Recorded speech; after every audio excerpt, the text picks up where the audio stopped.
সকলকে শুভ রামনবমীর শুভেচ্ছা জানিয়ে শুরু করছি আজকের পর্ব। টাইটেল আর থাম্বনেল দেখে নিশ্চয়ই বুঝতে পেরেছেন যে আজকের ভিডিও হতে চলেছে সেই বিতর্কিত অযোধ্যার রাম মন্দিরকে ঘিরে।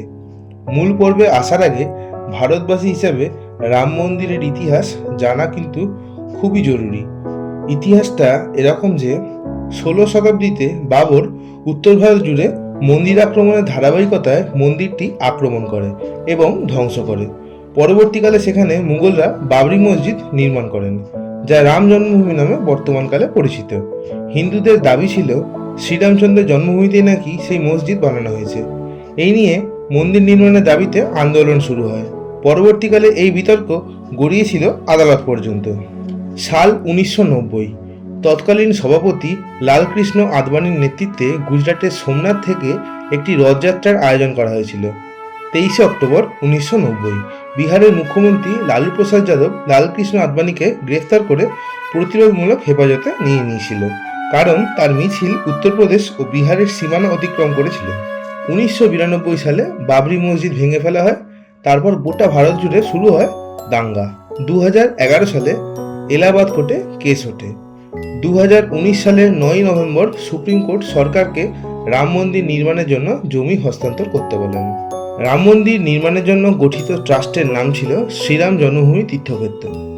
এই ট্রাস্ট 15 সদস্য নিয়ে গঠিত। 5ই আগস্ট 2020 প্রধানমন্ত্রী নরেন্দ্র মোদী রাম মন্দির নির্মাণের ভিত্তিপ্রস্তর স্থাপন করেছিলেন। 22শে জানুয়ারি 2024 রামলালার প্রাণ প্রতিষ্ঠা হলো। এই ছিল রাম মন্দিরের ইতিহাস। ভারতবাসী হিসাবে গর্ববোধ হলে কমেন্টে লিখে যাবেন জয় শ্রীরাম। আজকের পর্বে থাকবে বেনারস থেকে ট্রেনে করে অযোধ্যা যাওয়ার গল্প, সেখানে স্টেশনে রিটায়ারিং রুমে রাত কাটানো, রামলালার দর্শন, নয়াঘাটে লেজার শোতে রামায়ণ আর লোকাল সাইট সিন। আজকের পর্ব আপনাদের মনে একটা আলাদা জায়গা নেবে, এটা আমার গ্যারান্টি। চলুন তাহলে শুরু করা যাক আজকের পর্ব। নমস্কার সবাইকে, নতুন আর একটা ভ্লগে আপনাদের সকলকে স্বাগত জানাচ্ছি বেনারস থেকে। এখন দাঁড়িয়ে আছি হচ্ছে বেনারস রেলওয়ে স্টেশনে। এই আমার পেছনে বারাণসী জংশন, আর এখান থেকেই আমি আমার অযোধ্যা যাত্রা শুরু করছি। আর অযোধ্যা যাত্রা সারথি হচ্ছে আজকে আমার 13483 মালদা থেকে ভাটিন্ডা পর্যন্ত ফারাক্কা এক্সপ্রেস। এই ট্রেনে করেই যাব হচ্ছে আমি অযোধ্যাধাম জংশন পর্যন্ত। আর আগের পর্বে আপনাদের বলেছিলাম যে আমার বন্দে ভারতের টিকিট কাটা ছিল, কনফার্ম হয়নি, তাই এই ট্রেনটা একটা কারেন্ট অ্যাভেলেবেল ছিল, সেখান থেকে আমি টিকিটটা বুক করেছি কালকে রাতেই। যাই হোক, একদম স্টেশনের ভিতরে যাই, ট্রেন আসুক, সমস্ত তথ্য দিয়ে দেবো, কত ভাড়া বা ট্রেনটা কোথা দিয়ে যাচ্ছে সব কিছু বলে দেবো। তার আগে ট্রেনটাকে আসতে দিন। প্ল্যাটফর্মে উঠে গেছি বেনারস স্টেশনে, আর আমাদের ট্রেন দিয়েছে হচ্ছে ফারাক্কা এক্সপ্রেস 9 নম্বরে। তো এখন 9 নম্বরের দিকেই যাচ্ছি। বেনারস স্টেশনে দেখুন পেয়ারা, আঙুর, কেলা বিক্রি করছে এই দাদা। পেয়ারা আর আঙুর কেনা হলো 60 টাকা দিয়ে। আর সেই সঙ্গে আমাদের আজকের ফারাক্কা এক্সপ্রেস বেনারস স্টেশনের 9 নম্বর প্ল্যাটফর্মে ঢুকছে।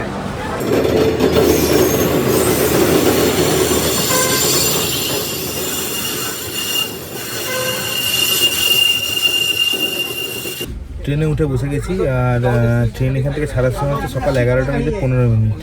আর আমাদের দুটো সিট আছে, একটা হচ্ছে 57, একটা হচ্ছে 63, একটা সাইড লোয়ার, একটা নর্মাল লোয়ার। সময় সকাল 11টা বেজে 15 মিনিট। আমাদের ট্রেন বেনারস স্টেশন থেকে ছেড়ে দিল। আর 189 কিলোমিটারের জার্নি কমপ্লিট করে এই ট্রেনটি 3 ঘন্টা 51 মিনিট পর পৌঁছাবে গিয়েছে অযোধ্যা রাম জংশন। বেনারস থেকে অযোধ্যা পর্যন্ত এই ট্রেনের আজকে আমাদের টোটাল হল্ট পড়বে হচ্ছে 8খানা। আর এই মালদা টাউন আর ভাতিন্দার মধ্যে চলাচলকারী এই ফারাক্কা এক্সপ্রেস সপ্তাহে কিন্তু 7 দিনই চলে। আর এই ট্রেনে আপনারা প্যান্ট্রি কার, অনবোর্ড ক্যাটারিং, ই ক্যাটারিং তিনটেরই কিন্তু সুবিধা পেয়ে যাবেন। এই ট্রেনে আছে হচ্ছে 6খানা স্লিপার কোচ, আর 7খানা হচ্ছে এসি 3 টায়ার, আর 2খানা হচ্ছে এসি 2 টায়ার, আর 3খানা হচ্ছে জেনারেল আর এসএলআর আর ইওজি মিলিয়ে টোটাল ওই 22টা মতো কোচ। বেনারস থেকে অযোধ্যা পর্যন্ত এই ট্রেনের স্লিপার ক্লাসের ভাড়া হচ্ছে 145 টাকা, আর এসি 3 টায়ারের ভাড়া হচ্ছে 505 টাকা, আর এসি 2 টায়ারের ভাড়া হচ্ছে ওই 800 টাকা।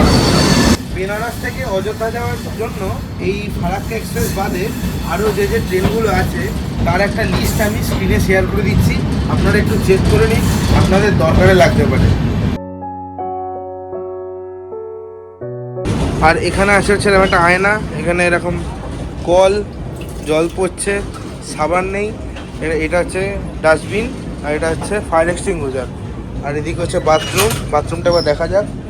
বাথরুমটা গন্ধ ছাড়ছে এখন, মানে মোটামুটি এমনি পরিষ্কার আছে, শুকনো। আর এখানে এরকম কল আছে, আর এখানে হ্যান্ড শাওয়ার আছে, হ্যান্ড শাওয়ার পড়ছে, আছে খালি জল হ্যান্ড শাওয়ারে। আর এটা হচ্ছে এরকম সুইচ আছে, বাথরুম করে জল দেবেন। বেনারস স্টেশন থেকে যে পেয়ারা আর আঙুরটা কিনলাম ওটা এখন খাচ্ছি। এই যে পেয়ারা,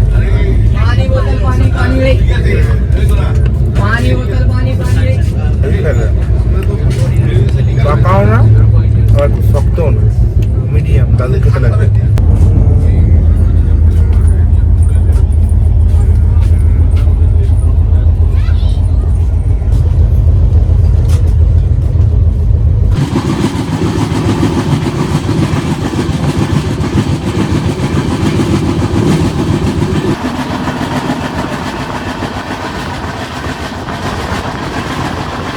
বেনারস থেকে 134 কিলোমিটার যাত্রা কমপ্লিট। আর এখন আমরা এসে পৌঁছে গেছি হচ্ছে আকবরপুর জংশনে। আর আকবরপুরে এই ট্রেনের হল্ট হচ্ছে মাত্র 4 মিনিট। আর আমি বেশি ভিডিওটা করছি না, কেননা এই ভিডিওতেই আবার অযোধ্যা ভ্রমণ থাকবে, তো সেই জন্য ভিডিওটা লম্বা হয়ে যেতে পারে।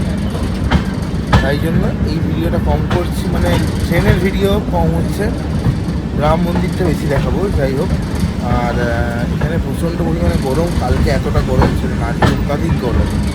সময় বিকেল 3:33। আমাদের ট্রেন বারাণসী থেকে 189 কিলোমিটার জার্নি কমপ্লিট করে পৌঁছে গেল আমার ডেস্টিনেশন রাম জন্মভূমি অযোধ্যা। জয় শ্রীরাম। অযোধ্যায় খালি ভিড় দেখুন, এই দেখুন আমার এইটা থেকে আমি নামলাম এই কোচটা থেকে, আর প্রত্যেকটা কামরায় ভিড়, মানে এগুলো কিন্তু সব আনওয়ান্টেড লোকজন, এদের কিন্তু টিকিট আনে উঠে পড়ছে, এত ভিড়। আমাদের নামিয়েছে হচ্ছে এই প্ল্যাটফর্মে, আর এখানে এরকম উপরে যাওয়ার সিঁড়ি আছে, সিঁড়ি দিয়ে ওই পারে যেতে হবে। সেই ভিড় ভাই, সেই ভিড় অযোধ্যাতে, মানে ব্যাপক ভিড়। মনে হয় ভারতবর্ষের অর্ধেক লোকজন অযোধ্যার বেনারসেই চলে এসেছে বেড়াতে। এই জায়গাটা হচ্ছে অযোধ্যা স্টেশনের ওয়েটিং লাউঞ্জ, দেখুন এখানে আপনারা ওয়েট করতে পারেন। এই হচ্ছে অযোধ্যা স্টেশনের ভিতরের অংশ, আর এখানে আপনারা পেয়ে যাবেন হচ্ছে সেকেন্ড ক্লাস ওয়েটিং রুম, তারপরে এখানে আছে আপার ক্লাস ওয়েটিং রুম, দেন এখানে আপনারা বাচ্চাদের একটা ইনফ্যান্ট কেয়ার পেয়ে যাবেন, এখানে ফার্স্ট এড রুম আছে, ড্রিঙ্কিং ওয়াটার আছে, লিফট আছে, সব কিছুই আছে এখানে অ্যাভেলেবেল। অযোধ্যা হচ্ছে বিশ্বমানের স্টেশন, আর এই বিশ্বমানের স্টেশনে কীরকম অবস্থা দেখুন, বিশ্বমানের লোকজন এখানে বসে আছে। অযোধ্যা স্টেশনে এসেছি, আর স্টেশনে এতই ভিড় আমি বুঝতেই পারছি যে বাইরে পুরো গলা কাটবে, মানে হোটেলগুলো, মানে বেনারসেই কাটছিল 3,500 4,000 এরকম পুরো ভাড়া আসছিল। আর এখানে তো মানে ভিড়, মানে লোক ঠিক করছে। যাই হোক, আর এখানে রিটার্নিং রুম আছে, অনলাইনে বুক করা যাচ্ছিল না, তাই আমি এইখানে এসে সহায়ক বলে একটা মানে সেকশান আছে, ওখানে আসবেন, ওখানে এসে দেখুন লেখা আছে আইআরসিটিসি, মানে ওখানে আইআরসিটিসি থেকে রুম প্রোভাইড করছে রিটার্নিং রুম। এই হচ্ছে বিল। আর ডরমেটারি নিয়েছি, মেল ডরমেটারি আর ফিমেল ডরমেটারি কিন্তু আলাদা। মেল ডরমেটারি ভাড়া পড়েছে হচ্ছে আমার 920 টাকা করে 24 ঘন্টার জন্য। তাও আমি আপনাদেরকে স্ক্রিনে মানে রেট চার্টটা দিয়ে দিচ্ছি, আপনারা চেক করে নিতে পারেন। আমি যে রিটার্নিং রুমে দেখাচ্ছিলাম এরকম রিটার্নিং রুম, দেখুন এরকম সব কূপ করা আছে। আর এইটা হচ্ছে পড়েছে আমাদের এই 17 আর 18 নম্বরটা, এই একটা নিচে একটা উপরে, এরকম বালিশ ছালিশ সব দিয়ে দিয়েছে, চাদর। আর এখানে এরকম লাইট আছে, আর এরকম সিঁড়ি করা আছে উপরের বাড়িতে ওঠার জন্য, খালি পর্দাটা নেই। আর এখানে নিচে এই লকার আছে, আপনারা মালপত্র এখানে রাখতে পারেন। মানে আমি যেরকম হোস্টেলে থাকি সব জায়গায় গিয়ে ওরকম হোস্টেলের মধ্যে সিস্টেম, আপার বার্থ আর আপার আর লোয়ার। যাই হোক, ভাড়া নিচে 920 টাকা করে। আমি 24 ঘন্টার জন্য থাকবো, কালকে এখান থেকে ব্যাক করবো হচ্ছে কলকাতায়।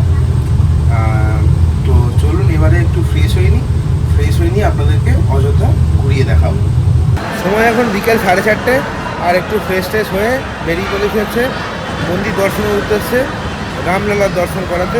আপনাদেরকে সাথে নিয়ে আর যাই হোক, এখান থেকে আমি ক্লক রুমে রাখলাম হচ্ছে আমার লাগেজগুলো 24 ঘন্টার জন্য। পার ব্যাগ হচ্ছে 15 টাকা। আমাদের দুটো ব্যাগ ছিল, তাই 30 টাকা নিল। আর এখান থেকে একটা অটো করে চলে যাবো হচ্ছে একদম ডাইরেক্ট রাম মন্দির। এই যে স্টেশন থেকে আপনারা যদি বেরোন, ওইখান থেকে রাম মন্দির হেঁটে লাগে হচ্ছে 10 মিনিট। আর টোটো করে গেলে ভাড়া হচ্ছে 10 টাকা। আমি একটা টোটোকে জিজ্ঞাসা করলাম, বলে এখানে 100 টাকা। হেঁটেই চলে যাবো, আপনারা হেঁটেই চলে যাবেন। এইদিকে হচ্ছে এই যে অযোধ্যা স্টেশন, আর ঠিক তার অপোজিটেই হচ্ছে এই যে রাস্তাটা। এই রাস্তাটাকে থেকে সোজা চলে যাবেন একদম, এটা হাই রোডের দিকে গিয়ে মিশছে। এই রাস্তা দিয়ে সোজা 10 মিনিট হেঁটে গেলেই হাই রোড পেয়ে যাবেন। এই হচ্ছে রাম মন্দির যাওয়ার রাস্তা। আর এখানে দেখুন অনেক রকম খাবারের দোকান আছে, এদিকে হোটেলেও আছে। এখানে হচ্ছে এরকম সুলভ টয়লেট, পুরুষ মহিলা সবার জন্যই কিন্তু এখানে সুবিধা আছে। আর এটা হচ্ছে পার্কিং জোন, লেখা আছে দেখুন জোন 2 পার্কিং 11 P11 লেখা আছে। এটা হচ্ছে পার্কিং জোন, এখানে বাস গাড়ি সব কিছুই কিন্তু আপনারা এসে পার্ক করতে পারেন। এইগুলো ছিল হচ্ছে হোটেল, দেখুন এগুলো পুরো ভেঙে ফেলেছে, মানে এখানে চওড়া রাস্তার তৈরি কাজ হচ্ছে। আর এর পিছন দিকে প্রচুর কিন্তু নামি দামি হোটেল আছে, আপনারা সেখানেও থাকতে পারেন। আজকে অযোধ্যাতে এখানে এসে মানে এতটাই ভিড়, বেনারসে যেরকম ছিল অযোধ্যাতেও কিন্তু সেরকম। আর যদি আমি রিটার্নিং যে না নিতাম তাহলে যে বিরাট ফেসে যেতাম। মানে এখানে একটা রুমের ভাড়া বলছে 5.5-6 এরকম করে। মানে কী আর বলার, কিছু বলার নেই। মানে যে যেরকমভাবে পারছে লুটছে। এই রাস্তাটা থেকে এলাম, এটা হচ্ছে স্টেশন রোড। এইখানে আসবেন, এখান থেকে ডান দিকে ঘুরবেন, ঘুরলে ওই দূরে দেখতে পাবেন রাম মন্দিরের গেট, ওই যে দূরে দেখতে পাচ্ছেন। এখানে এরকম আপনারা এরকম এসি ইলেকট্রিক বাসও পেয়ে যাবেন, যে বাসে করে আপনারা এয়ারপোর্ট আর বাস স্ট্যান্ড থেকে আসতে পারেন। আমি এখন এসে পৌঁছে গেছি হচ্ছে সেই বিখ্যাত সোশ্যাল মিডিয়ায় ফেসবুক ঘুরে ভাইরাল হওয়া সেই রাম মন্দিরে। যাই হোক, যেদিন উদ্বোধন হয়েছিল সেদিন তো আসতে পারিনি, বিভিন্ন কাজে আমি ফেসে গেছিলাম। সেদিন আসার ইচ্ছা ছিল, সেই ইচ্ছা আজকে পূর্ণ হচ্ছে। এই যে আমার পিছনে দেখতে পাচ্ছেন শ্রীরাম জন্মভূমি, জয় শ্রীরাম।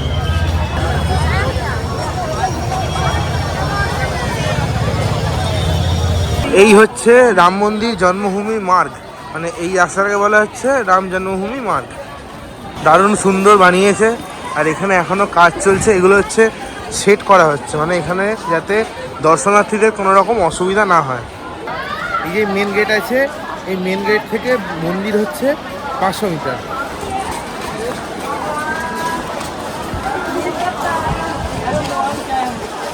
দিক থেকে হেঁটে আসবেন, দেখবেন এখানে হচ্ছে সিকিউরিটি চেক পয়েন্ট আছে, এখানে আপনাদের চেক ইন হবে। এই বিল্ডিংটা দেখতে পাচ্ছেন, এই বিল্ডিংটা হচ্ছে লকারের বিল্ডিং, মানে এখানে যত আপনার লকার টকা যা আছে, মানে আপনার যত এখানে মালপত্র আছে, ব্যাগ, তারপরে ধরুন ফোন, এই সব কিছুই কিন্তু এখানে জমা করতে হবে। এখানে যে এই ছোটো ছোটো ঘরগুলো দেখতে পাচ্ছেন, এগুলো সব জুতো রাখার জায়গা, এগুলো সব হচ্ছে বিনা পয়সায় আপনি রাখতে পারেন এখানে জুতো। এবার লকারে সব ফোন সব জমা দিয়ে দেবো, আর ভেতরে দেখানোর কিছু নেই, বেরিয়ে দর্শন করে আসি, এসে আপনাদের সাথে আমার কথা হচ্ছে। भजो रे भैया राम गोविंद हरे,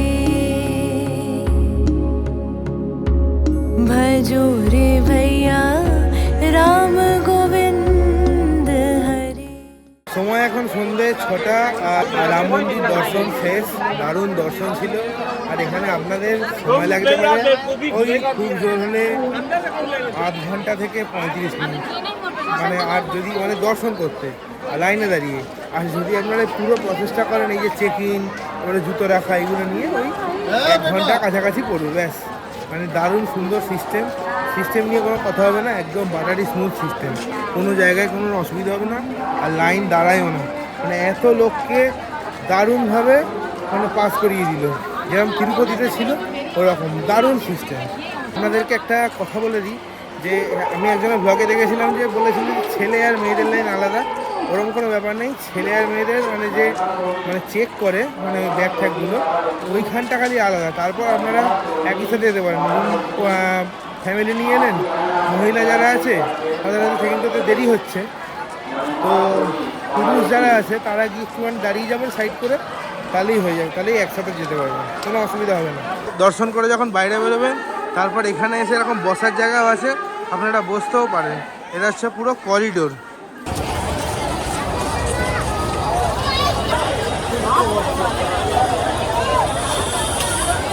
রাম মন্দির থেকে বেরোলাম, বেরিয়ে এবারে যাচ্ছি হচ্ছে সরজুঘাটে আরতি দেখতে। আর এই যে আমার পিছনে হচ্ছে রাম মন্দির থেকে এলাম, এসে এদিকেই যাচ্ছে রাম মন্দিরে বেরোবেন, বেরিয়ে বাঁ দিকের যে রাস্তাটা যাচ্ছে একদম সোজা নাক বরাবর চলে আসবেন, যেমন সরজু নদী মানে সরজু ঘাটের সামনে এসে পৌঁছে গেছে।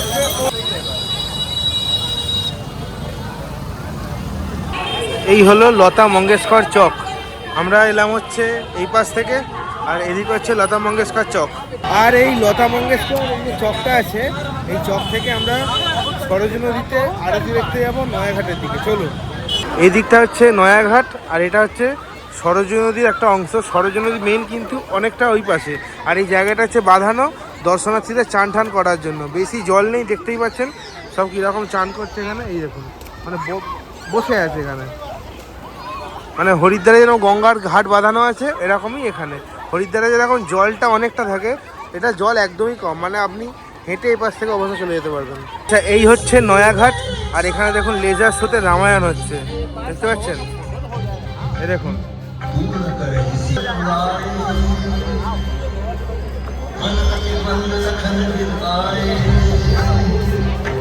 আরতির জন্য গেলাম ওখানে, মানে এইটা যেখানে হয় ঠিক তার উল্টো দিকে আরতি হয়।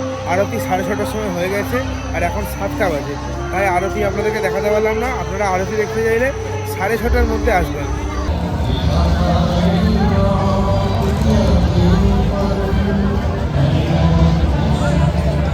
এই হচ্ছে আরতির জায়গা, আর এটা কিন্তু সরজু নদী নয়, এটাকে বলা হচ্ছে ঘাগরা নদী। এটা সরজু নদীর কিন্তু নয়। আর এইখানে আরতি হয়ে গেছিলো 6:30টার সময়, ওই যে ওখানে দেখুন সব মানে রাখা আছে আরতির সব সাজ সরঞ্জামগুলো। যাই হোক, ওটা দেখাতে পারিনি। আপনারা আরতি দেখলে 6:30টার মধ্যে এখানে চলে আসবেন। এইখানে আছে হচ্ছে এরকম নৌকো, আপনারা নৌকো করেও কিন্তু এই নদীর উপরে নৌকো বিহার করতে পারেন।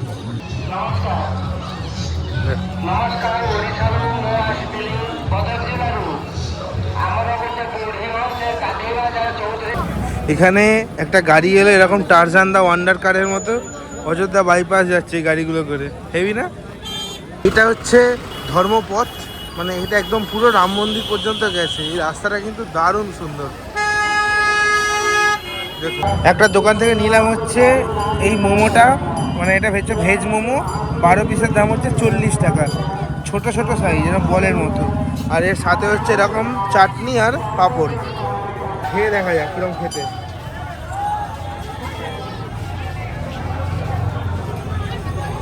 গরম গরম আছে, বাঁধাকপি মোমো ভেতরে দেওয়া আছে, বাঁধাকপি ভালো খেতে। আর এটা হচ্ছে পাঁপড়, এটা আমি ইউনিক দেখলাম যে মোমোর সাথে কোথাও পাঁপড় দেয়। হনুমানগড়ি মন্দির কমপ্লেক্সের ভিতরে ঢুকে গেছি, আর এখান থেকে ওই মন্দির দেখাই যাচ্ছে, আপনারা দেখুন।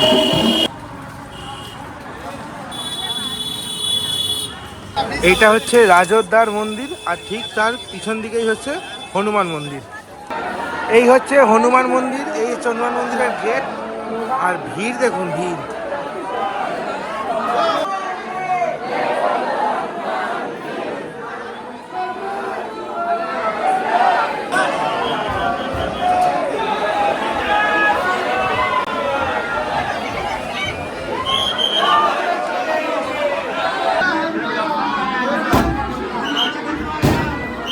এই হোটেল থেকে সেরেছিলাম সেদিন রাতের ডিনার। এই হচ্ছে থালি, ভাত, ডাল, এটা কি একটা আলু ফুলকপির তরকারি, আর এটা সোয়াবিনের তরকারি।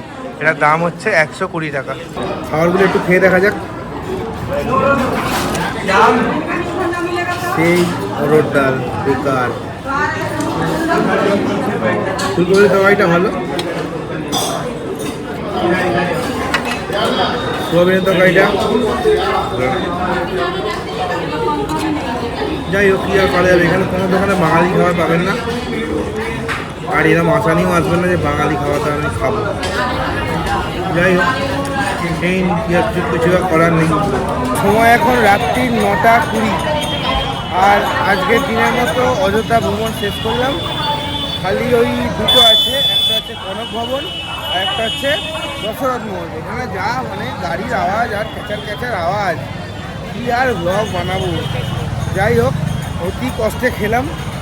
এখানে আপনারা এলে কিন্তু বাঙালি খাবার আশাও করবেন না, আর এখানটা এখনও মানে অতটা ডেভেলপ হয়নি। এই রাম মন্দিরটার জন্য লোকজন এসে ঠিকই, কিন্তু সেরকম মানে খাবারের দোকান বলতে এখানে কিছুই নেই। এই হচ্ছে ব্যাপার। আর এবারে চলে যাবো হচ্ছে একদম স্টেশনে। ওখানে যে রিটার্নিং রুমে আমি ঢুকেছিলাম ওইখানে গিয়ে আজকে রেস্ট নেবো। আর এইসব লোক এখনও রাস্তায় ঘুরছে, এদের বাড়ি যাওয়ার কোনো মন নেই। যাই হোক, চলুন। এখানে যখন আপনারা আসবেন না, তখন সবাই হাত ধরাধরি করে আসবেন, বুঝলেন? মানে এখানে না সবাই সবার বউকে হারিয়ে ফেলছে, মানে ব্যাপারই আলাদা। একজন তখন ওই যখন নয়াঘাটের দিকে যাচ্ছি, সে মানে একজন লোক তার বউয়ের থেকে মানে আলাদা হয়ে গেছে, মানে বউটা হারিয়ে গেছে। এবার বউটা গিয়ে মানে যে হেল্প ডেস্ক আছে ওখানে খোঁজ করছে লোকটার নাম বলে, আর লোকটাকে মানে নেই করে মানে 16-17 বার ডাকলো। লোকটার কোনো রকম কোনো পাত্তা নেই। লোকটা এখন মনে মনে ভাবছে যা গেছে বাঁচা গেছে। বলুন, এখন রাতের অযোধ্যা ধাম স্টেশন কতটা সুন্দর, পুরো এবারে রঙিন, দারুণ দারুণ। এখন সময় হচ্ছে রাত্রির 11:20, আর আমি এখন চলে এসেছি হচ্ছে আমার যে রিটার্নিং রুম ছিল ওখানে। আর এখন প্রচণ্ড টায়ার্ড, আমাকে দেখে বুঝতেই পারছেন, ছাওয়া খাওয়া খুলে ফেলেছি, মানে প্রচণ্ড গরম ছিল। এখন এখানে এসি চলছে, এখন ঠিকঠাক আছি। তাহলে দেখা হচ্ছে আবার কাল সকালে। আজকের মতো গুড নাইট।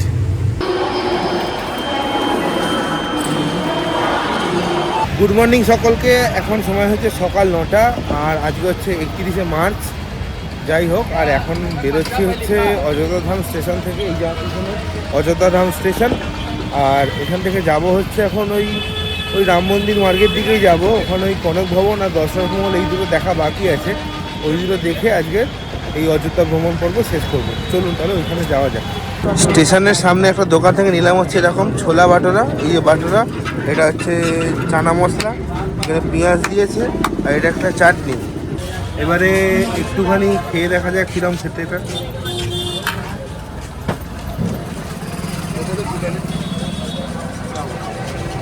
ভালো খেতে।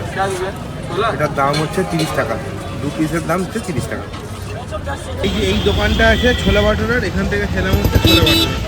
দশরথ মহল আর কনক ভবন যেতে গেলে কালকে যে রাস্তাটা দিয়ে আমি হনুমানগড়ির দিকে ঢুকেছিলাম ওই রাস্তাটা দিয়ে কিন্তু যেতে হবে। অন্য অনেকগুলো রাস্তা আছে, কিন্তু সব রাস্তা কিন্তু বন্ধ।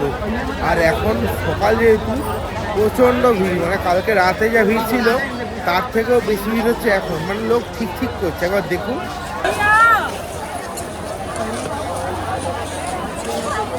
দেখছেন ভিড় কীরকম, পুরো লোক ঠিক করছে। এইখানে লোকজন সব বসে আছে।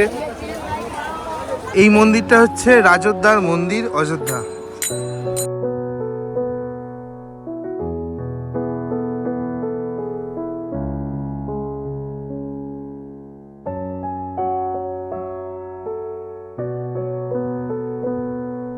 এইদিকে হচ্ছে হনুমানগড়ি মন্দির।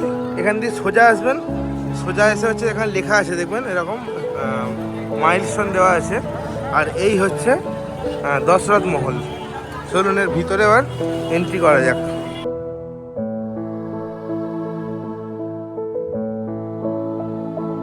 এই হচ্ছে মন্দিরটা, দেখুন এরকম পর্দা দেওয়া আছে, যেরকম বৃন্দাবনে হয় ঝাঁকি দর্শন, হট করে খুলবে, ওই কিছুক্ষণের জন্য দিয়ে আবার বন্ধ করে দেবে, ওরকম টাইপের সিস্টেম।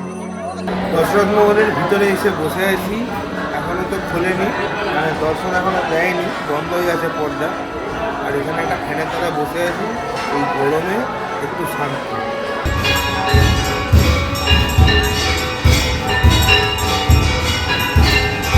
দশরথ মহল দেখা কমপ্লিট, আর এবার যাচ্ছে হচ্ছে কনক ভবনের দিকে।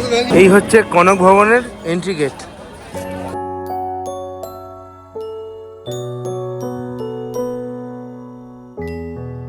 আমার পিছনে যে বিল্ডিংটা দেখতে পাচ্ছেন এটা হচ্ছে কনক ভবনের বিল্ডিং। আর এটা কৈকেয়ী রাম আর সীতাকে উপহার দিয়েছিলেন তাদের বিয়েতে আশীর্বাদ হিসেবে। আর বিয়ের পর রাম আর সীতা কিন্তু এই কনক ভবনেই কিন্তু থাকতেন।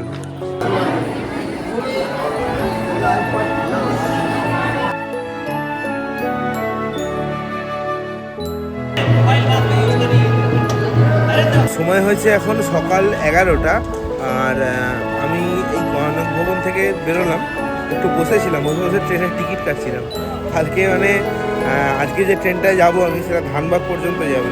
আবার ধানবাদ থেকে হাওড়া যাওয়ার একটা ট্রেনের টিকিট কাটছিল কোলফিল্ডের, তো ওইটার জন্য বসেছিলাম। কোলফিল্ডের তো এসি শুরু হয় সকাল 10টা থেকে তৎকালে, আর নন এসি মানে সেকেন্ড সিটিং যেটা ওটা 11টার থেকে শুরু হয়। ওই জন্য এখানে বসে বসে টিকিটটা কাটলাম। যাই হোক, টিকিট কনফার্ম হয়ে গেছে। এখন যে ট্রেনটায় করে যাব সেই ট্রেনটা ঠিকঠাক টাইমে গিয়ে পৌঁছলেই হবে ধানবাদ। তো কোন ট্রেনে যাচ্ছি সেটা পরবর্তী ব্লগে থাকবে। একটা সুন্দর ট্রেন জার্নি, মানে আপনারা যদি অযোধ্যা থেকে হাওড়া যাওয়ার ট্রেন না পান তো সেই ট্রেনে করে যেতে পারেন। পরের ব্লগটা হতে চলেছে খুব এক্সাইটিং। আর অযোধ্যা ভ্রমণ আমি আজকে এখানেই শেষ করছি। কেমন লাগলো অবশ্যই কমেন্ট করে জানাবেন। আর ভিডিও ভালো লাগলে লাইক, শেয়ার, সাবস্ক্রাইব করে দেবেন। আর সাবস্ক্রাইব করার সময় পাশে থাকা বেল আইকনটি অবশ্যই টিপে দেবেন, যাতে নতুন কোনো ভিডিও ছাড়লে আমি তার ইনস্ট্যান্ট নোটিফিকেশান আপনার ফোনে পৌঁছে যায়। তাহলে দেখা হচ্ছে পরবর্তী পর্বে। একখানা নয়, দুখানা ট্রেন জার্নি নিয়ে। ততক্ষণ পর্যন্ত ভালো থাকবেন, সুস্থ থাকবেন আর ঘুরতে থাকবেন।